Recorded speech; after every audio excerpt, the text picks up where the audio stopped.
see here. I wonder what these things are called. Why do people wear this?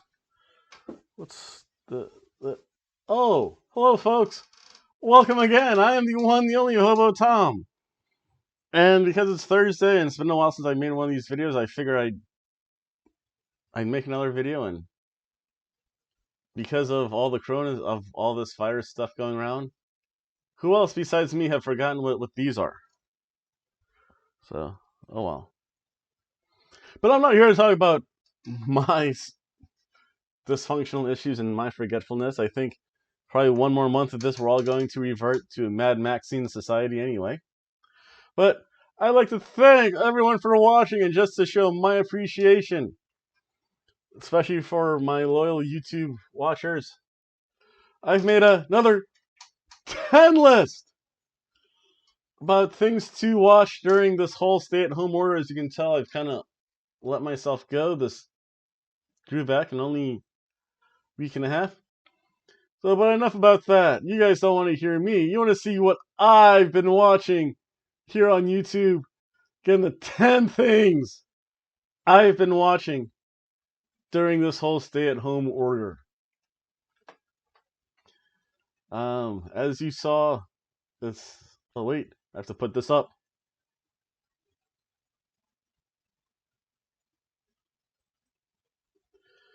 Yes, warning! These are not my own original videos, with the exception of those with this ugly mug in it. All of these are actually the proprietary rights of said owners, companies, corporations, managing groups, legal, don't sue me legal, don't copyright infringe me legal. So most of this content really isn't original, but I just wanted to show you guys what you can also watch out there on YouTube. Ready? Number 1, Going in Raw. If you want to see a lot better produced wrestling shows than what this guy has to offer, you can always watch Steven Larson over there at the Going in Raw podcast. They actually know a thing or two. I think they've mentioned before that they have experience either in TV production and or film management or stuff like that.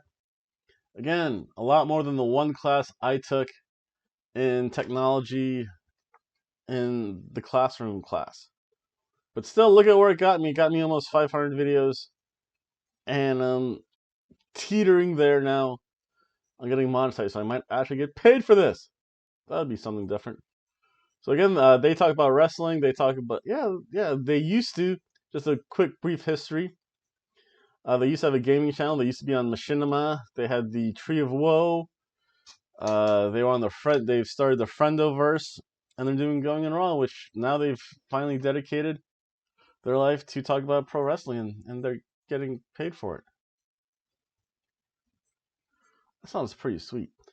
I kind of watched their videos a little bit and said, you know what, if they can do that, and others like, I don't even know if they have YouTube anymore, but I know Brian Zane does from Wrestling with Regret. Luge, I forget if she's even around anymore. They might have moved to Twitch or just do straight Patreon stuff. I have no idea. That stuff seems a little too complex for now. That's what I said about YouTube once. JD from New York. There's a whole bunch of others out there. So again, if you have a chance, check out Going in Raw.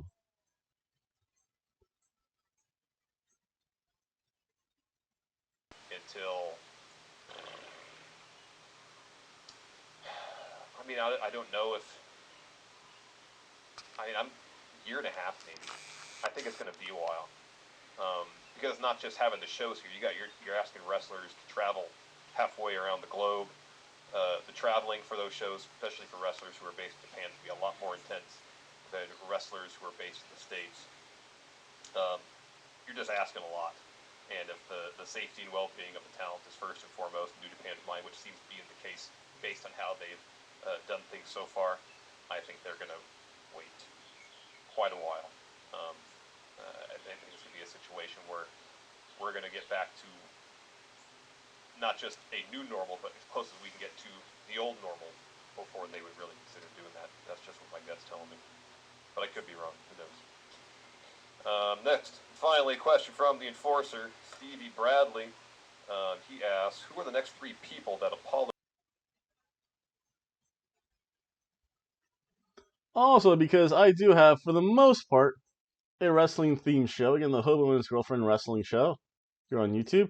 You also want to check out Ups and Downs. That's hosted by Simon Miller over there in What Culture. I could put down kind of all the What Culture stuff. I figured I would just choose one. And Simon Miller became a pro wrestler. Awesome. It's always good to see people living out their dreams. Again, very entertaining. A lot more editing quality than this guy's done. I remember at one time, I don't think I have him anymore. I used to have. Maybe I do. No. Oh, yeah, I do. Oh, I saved these. When a match was a ham sandwich, we had the ham sandwich on a stick. Indeed. Again, I've improved a little bit un poco since then. So again, if you do want to learn more about professional wrestling, know about what it's like, again, check out Ups and Downs. Just going, wah, wah.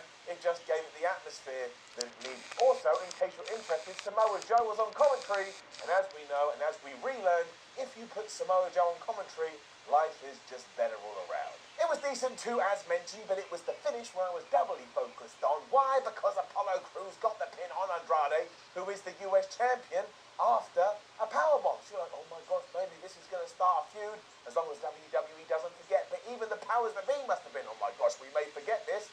So as it turned out, we were going to get that match later. But hold your horses, whatever that means. Hold your horses, because when we get there, as we got to talk about our stuff. So it was a solid start to Raw. I mean, it was a little bit dry, like eating toast with no butter. But I suppose if you do that, it's healthier. Give it up. For some reason, we were also counting down Triple H's 10 best moments throughout the evening.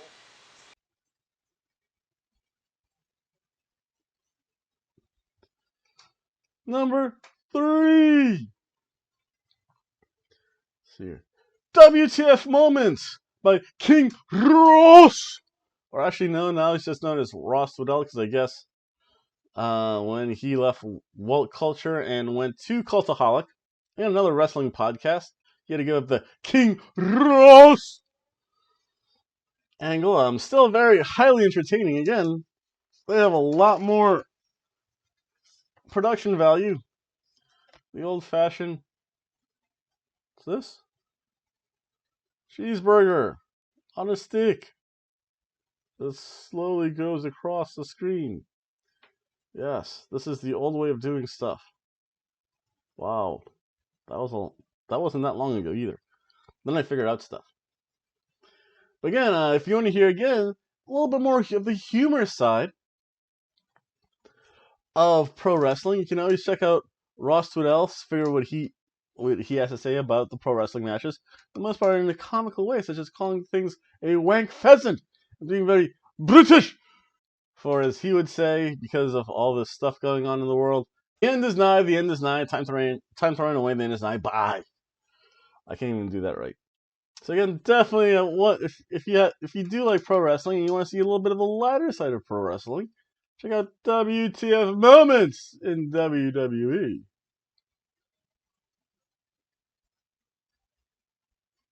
Stuff way back in 1990s. Now, of course, we would find out which penny did drop later in the show, and WWE, you're still bloody stupid. Let the guy stay at home, will you? So then we learned via MVP on his little show, which took place in the only nightclub in America that is still open. That inside this year's men's Money in the Bank briefcase is a contract for a WWE Championship match. And I was left asking Mr. Monty Patrick Velociraptor, if that's your real name. I know it's not his real name. Let's have a laugh, shall we? What happened to the days when the winner would decide which title they would go after on their respective brands? Why is it nailed on to be a WWE Championship shot? What happens if a person from Smackity Down wins the briefcase? Are they automatically drafted to Raw because Raw World's title is in there, according to you? Is he just putting all of the confidence in the world in a Raw superstar winning the briefcase? Or is Mr. Montez Patricia Velcro giving out spoilers? Now this one might be one to keep an eye on, of course, or maybe, just maybe, MVP stopped. And now, because variety is the spice of life, number 4. You know what? I used to be a wrestler back in the day. In fact, I have a book about amateur wrestling somewhere up there on the shelf. I wrestled in 8th grade. I wrestled in high school. I wrestled 1 year collegiately. It was fun. It was a good time. I think a little bit in college. I grappled just a little bit. I kind of knew what I was doing. I had good takedowns. I knew absolutely about submissions besides just choking someone. I did learn the Americana. I learned the Kimura, the Jujutami, heel hook. Although a lot of which I learned actually came from pro wrestling, and you just learned how to do it right. So in this case, again, because I am an FBOS, as you can tell, I'm fairly well muscled. There we go. But I'm getting older in life. So eventually one day when I realize I have just a last 20 more pounds to lose, I might actually find a respectable gym here in a respectable gym here in Daytona Beach. But that's an oxymoron in itself. But you know what? Check out Jiu-Jitsu. Again, this gives you kind of the basics. Chewie, I forget what his real name is. He kind of does look like a hairless Chewbacca. I guess that's why it's called Jiu-Jitsu. Check out him if you have any questions. In fact, I have one question for Chewie. See here, Chewie. Thank you for all your content. I am a slightly older man, and eventually I'm going to need to lose that last 20 pounds, which, as everyone knows, is the hardest weight to lose. I know I'm a little bit old to get into it. I've done it a little bit in the past. Again, I used to wrestle in high school a lot. Have a little bit of an amateur wrestling background. I know a little bit about jiu-jitsu. I know a little bit about submissions, some takedowns, some stuff like that. To me, Brazilian jiu-jitsu just seems unique. Seems like there's good camaraderie. There is a competitive side. And it's also probably healthy. It's probably healthier than just sitting here watching YouTube videos. Okay. 1. How many of this is probably a 2-part question. 1. How many of your students just say, you know what? I don't necessarily ever want to become a black belt. I just need to lose that last 20 pounds. Want to do this for a couple of years. Because I know eventually my body's going to say no. Because the mind might say yes. But the body more often says, you're done. How many guys say 40 plus are in your gym? And out of that percentage, how many of them are white belts? Let's see here. Oh, there's my cat. And I guess the second question, any advice for someone in their 40s trying to get into jiu-jitsu? Not so much to become the black belt to learn, but just really for health reasons. Thank you very much, and here's a little clip from your show.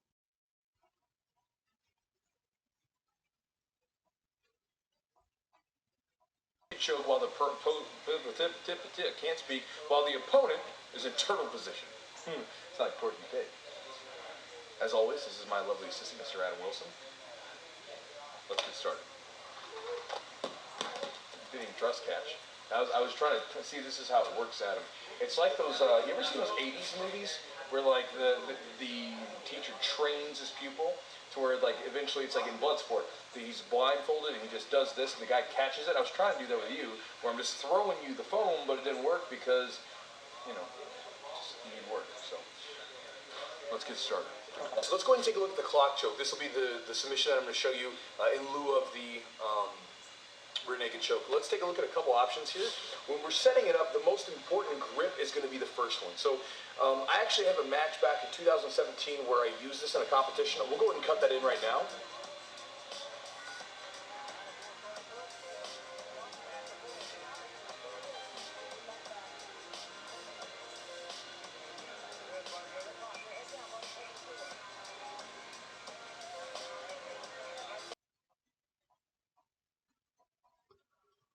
Five.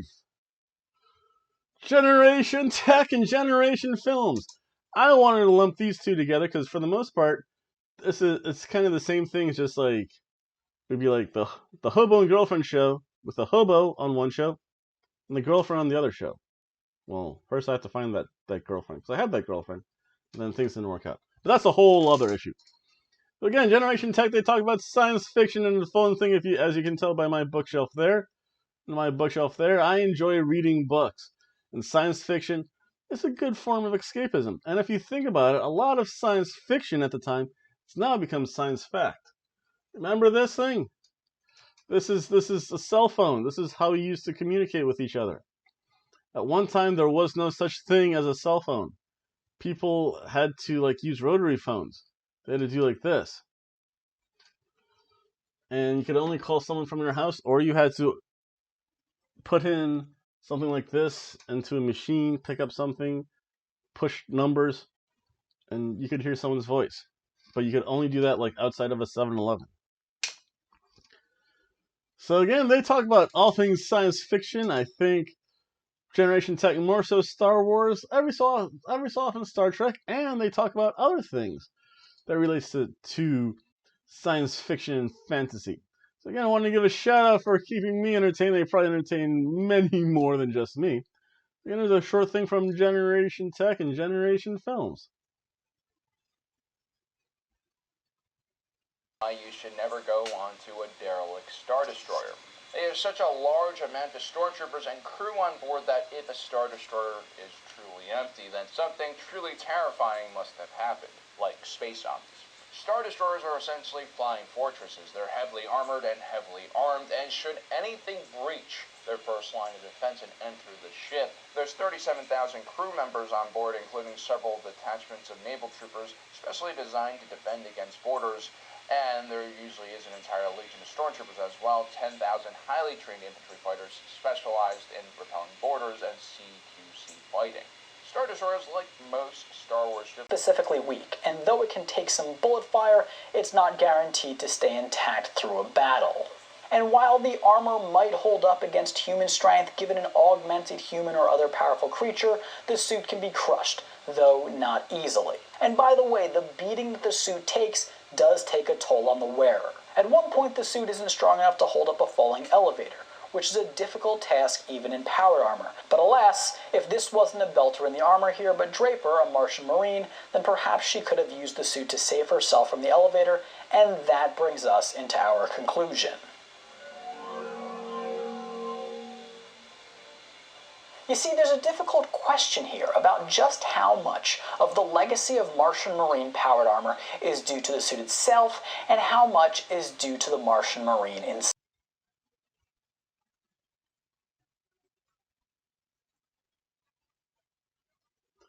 Number 6! Yeah, I know I skipped over number 2, but that's okay. I gave them a shout out. I gave him his props.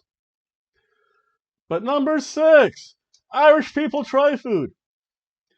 This is kind of funny because it's always interesting to see, again, coming from the American culture, I know what American food tastes like.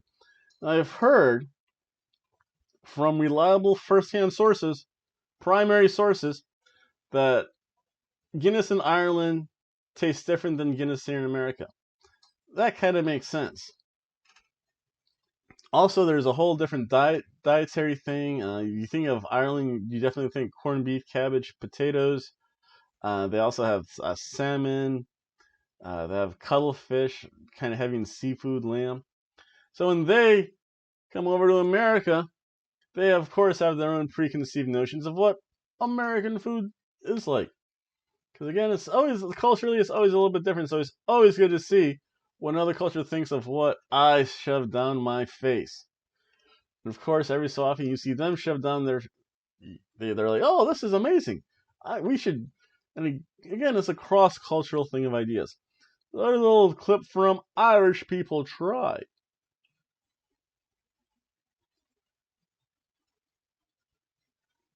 They look very good. Big bones, big. It smells amazing. Maybe you just kind of go for it. I don't know. They are succulent. I don't even like ribs, but these are delicious. Oh my god. This is going to be 14 hours. 14. 14 hours. It's well worth it for taste like this. It's just like the meat's crumbling apart in your mouth. Definitely. And the sauce just makes it so juicy. Oh look, you can break them off and make it more like ladylike. Right, Paddy, let it go. There's onions. I can't speak. I know, I'm just smelling. Absolutely nothing about brisket. Oh my god. It's falling apart. Oh. It's delicious. Tastes better than it smells. So good. Spicy. Actually, this is better than the ribs. It just falls apart in your mouth. All the meat just disintegrates as soon as it touches your tongue. The mustard goes brilliantly, kind of like gives it a cooling off. Our beef would be nicer though. Like my mom's You think? Sunday roast tastes way better. Does look like dog food. It looks horrible. It does. Yeah. Burnt end beans. Cooked until they're nearly.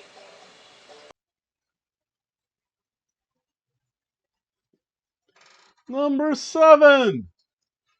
Outside Xbox. Yes, one of the great things to do during this time of crazy strife is to play video games. Because one, you stay at home, so you're obeying the stay-at-home order, which is very important. 2, you're probably socially excluding yourself from being around others. But that's okay, especially right now.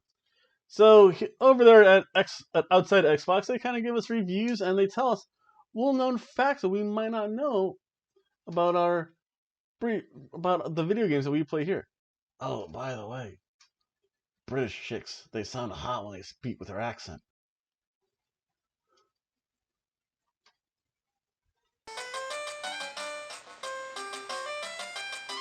Quite annoying though. I mean, it's quite annoying. Yeah, don't get me wrong, it's quite annoying, but you know, normal. But then in the new Zelda, they're like, oh, we need to update all the songs with like real instruments now. So they've got like this beautiful orchestral version of the Zelda theme, and it's being played on little like panpipes. And when I first heard it, I was almost tearing up because it's so beautiful and it was such a modern reimagining of a classic theme from my childhood. And then I got to Animal Village and I realised they'd made the Animal Village song, but they'd changed all the instruments to be dog noises and cat sounds. So this is how it sounds now.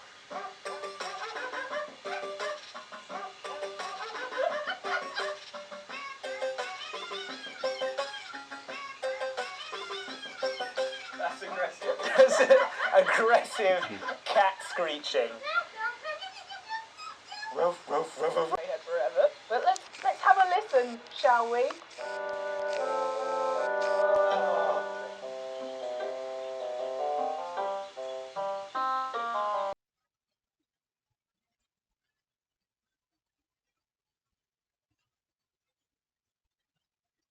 Number 8. Jenna Marbles. I only put this on the list because I wanted a nice mix of YouTube variety shows out there that everyone can watch. Jenna Marbles talks about everything from practicing jujitsu with her boyfriend, which I found pretty interesting, to making glow-in-the-dark homemade tie-dye Crocs. And hey, what's wrong with seeing a chick talk about life things in a bathtub? Enough said.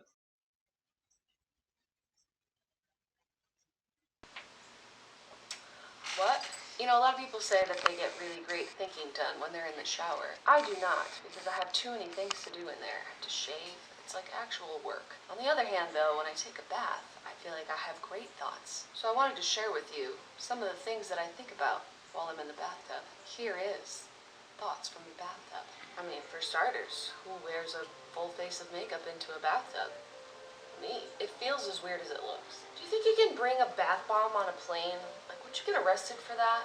And if you did, do you think you could bring your bath bomb to jail with you? I think a bad time to be a chameleon is when you're being accused of doing blackface. Where isn't Waldo? If someone that plays the piano is a pianist, then why isn't someone that plays the banjo a bejanist? I'd like to have a profession that sounds sexual but isn't. Fun icebreaker. Do FedEx guys sometimes leave a note without knocking because they're in a rush to get home to their package that's coming, where someone's going to leave a note without knocking?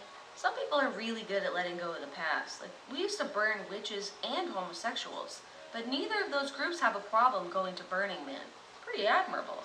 Yeah, but what if T-Rexes had really long arms?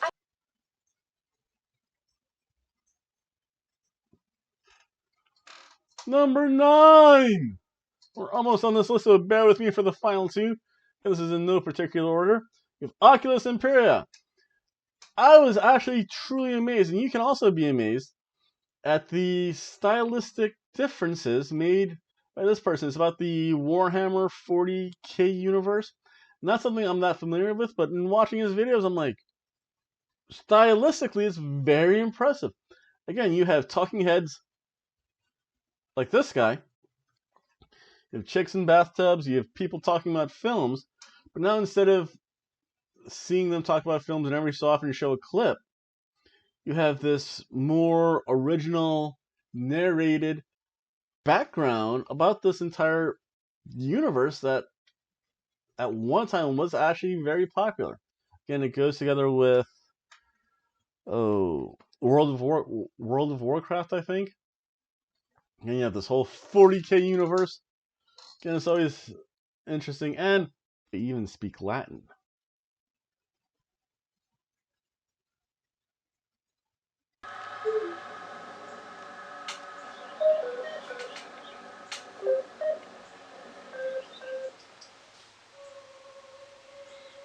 The past is a many splendid and dreadful thing. For within its deepest and darkest reaches lurks knowledge that, simply, could shatter the world. It has been noted by some, in some cases recently and very deliberately, that one's actions, both personally and as an oculus investigatus of the Logos Historica Vertia, risk opening up that which is best left closed. Like the Pandorica of the ancient Greek and mythic tracts, I shall damn creation with my actions, all because my own curiosity cannot be sated. It is not something I am unaware of, despite what the time. And until such a time as my duties permit such a indulgent work as this, Ave Imperator, Gloria in excelsis terra.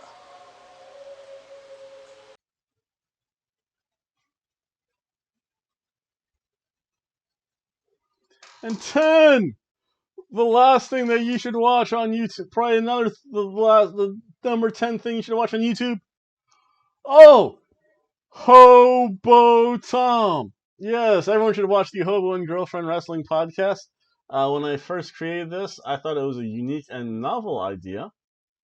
Mainly because there were no couples there talking about... Oh, that's why. Talking about pro wrestling together. It was either male-dominated, or you had one or two female people. But very rarely did you have couples. So at the time, it was a very novel idea. I said, Steven Larson do this. There's two guys there. They're making money. Hey, if I brought my girlfriend on this deal, I can make money too. I can leave my, well, now non-existent retail job. And it shows a little bit different things. First, again, it shows the very early age of me actually learning how to video edit stuff. Impressive. And then it goes, now I can actually live stream. And I haven't been banned yet for live streaming stuff. So again, check out this guy.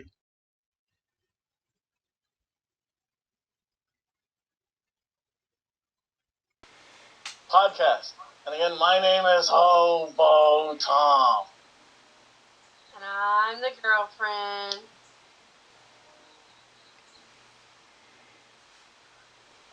Where is your wrestling shirt, Tom? Well, because we're here to give our predictions on the greatest Royal Rumble. I got something for you, sweetie. Yes! New wrestling shirts. Of course, because I am Hobo Tom. Boxcar Superstar shirt, the Hobo, who I should start a feud with one day. A Hobo death match for all his aluminum. Of course, my girlfriend has the lovely Leva Bates, also known as Blue Pants from NXT. Again, this is in honor of the greatest Royal Rumble that's taking place in Saudi Arabia. Oh no, I had an interruption there. I had a little hiccup. Way too many people on the internet. The North are still very good. They are. I have a feeling that eventually they're going to drop the belts to someone because they've held those belts for a while now, if you think.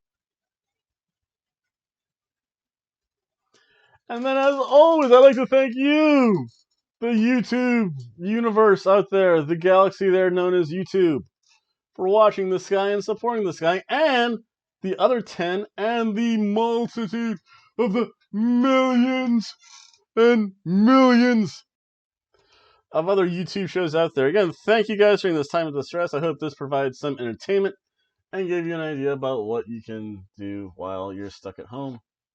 So, other than that, I have to go fight some grandmother for some toilet paper right now over at Walmart. I have to figure out how to put on those things I was showing you before because, you know,